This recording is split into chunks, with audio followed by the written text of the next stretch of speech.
Whoa, whoa, whoa. Yes, yes, I know. I know. I know. Hey, yes, yes. Now, you may have wondered why I gathered you all here today. And it's because I do believe that I've made a lapse in my prior judgment, and I am here to stand for the controversial takes I've said in the past. I'm not here to apologize, but I'm here to defend myself. So, allow me to make my first statement. Now, before we begin, I would like to remind you that only 5% of JRaW-STUDIOS viewers are subscribed. So please make sure you remember to subscribe so you never miss another one of these uploads. So now, let's get into my controversial music taste.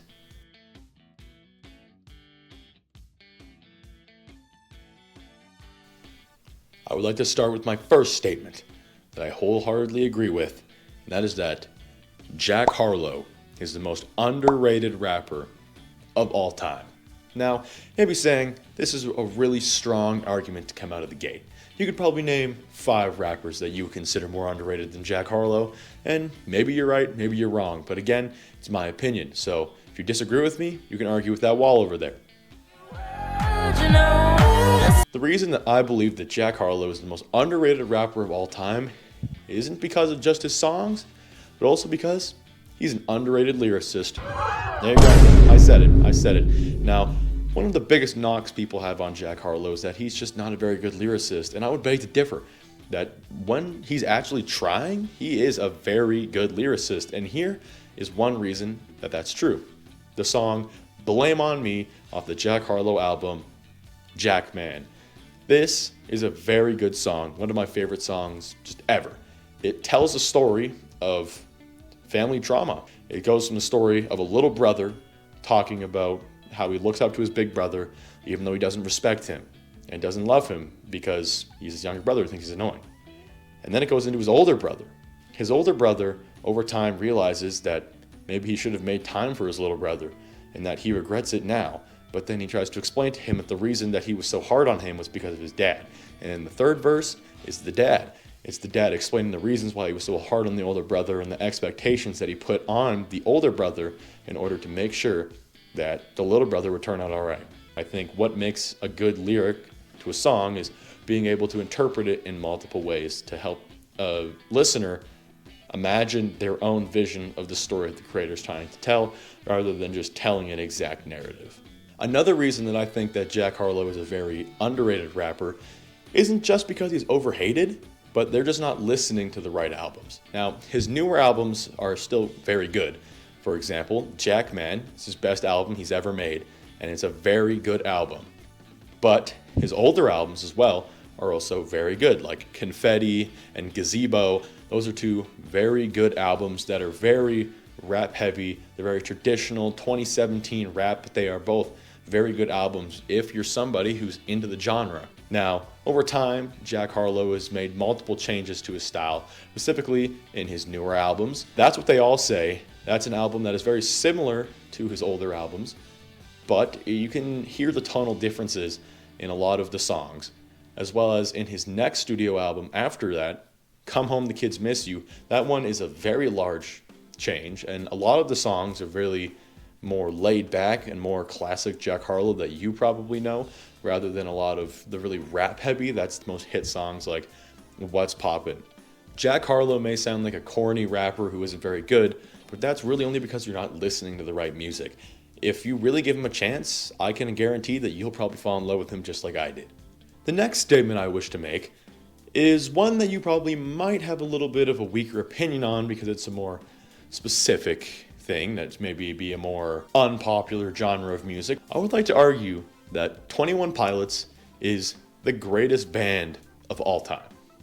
Now, you're probably getting upset at me and saying all of these different bands, but I'll tell you this.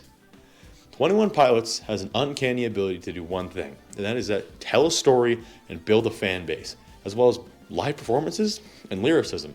They're really just good at everything. The story that their songs tell are unlike any band in the world.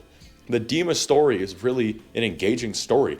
And one reason that I really do like 21 Pilots is hunt for meaning behind their lyrics that tells the story. Now, it's a 5-album long narrative at the end of the day, so Only real fans would really understand it, but if you wish to get into it, it's an amazing story. There's plenty of videos on YouTube that can explain it.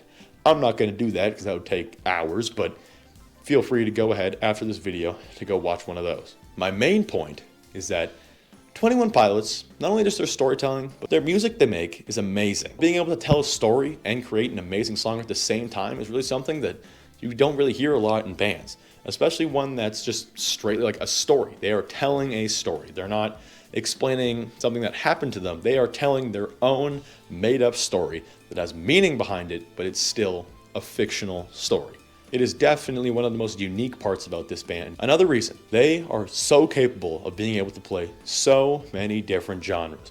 Rock, pop, rapping, reggae, ska, just so many different types of music that they can make, and they manage to pull it off in every way.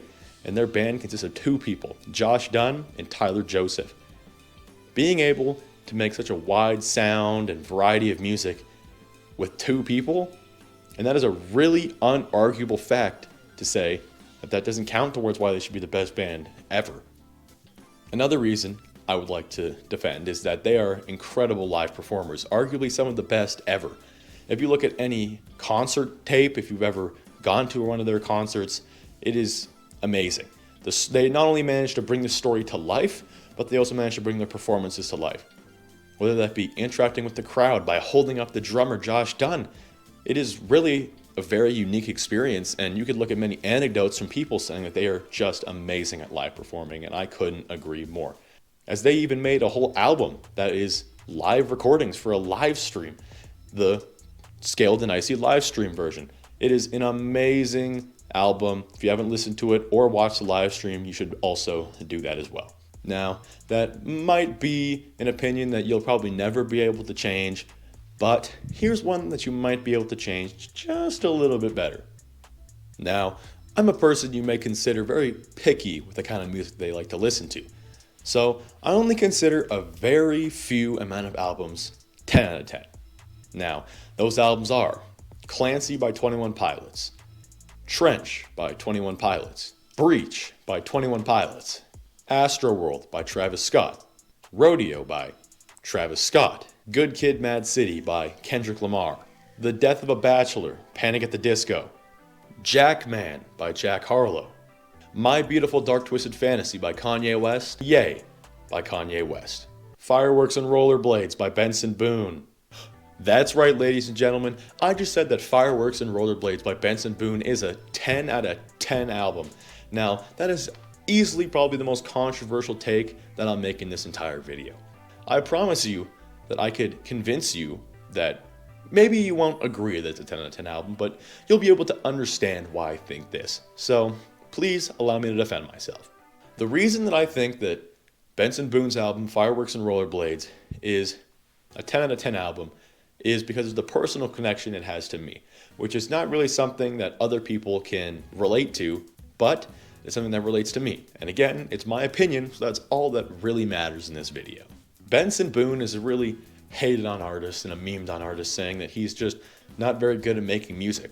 But again, same thing with the Jack Harlow argument, is really just because people aren't listening to his best music. They're just listening to his most popular music. And I would argue that even his most popular music is still very good music, whether you consider it coworker music or retail music.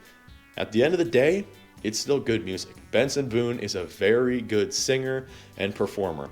Benson Boone is a cultural icon, and his album Fireworks and Rollerblades is really a game changer in my mind. It's an album that brings a lot of mood swings, and it can make you feel really happy or really sad.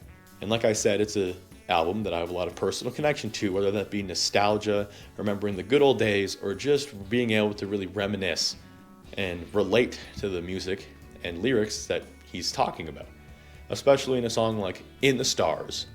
In the Stars, while one of Benson Boone's more popular songs, is a really heartfelt song about Benson Boone's grandma, who passed away and made him start to lose faith in his religion. As I can't really relate to losing faith in a religion because of losing someone, I can definitely relate with losing someone in general.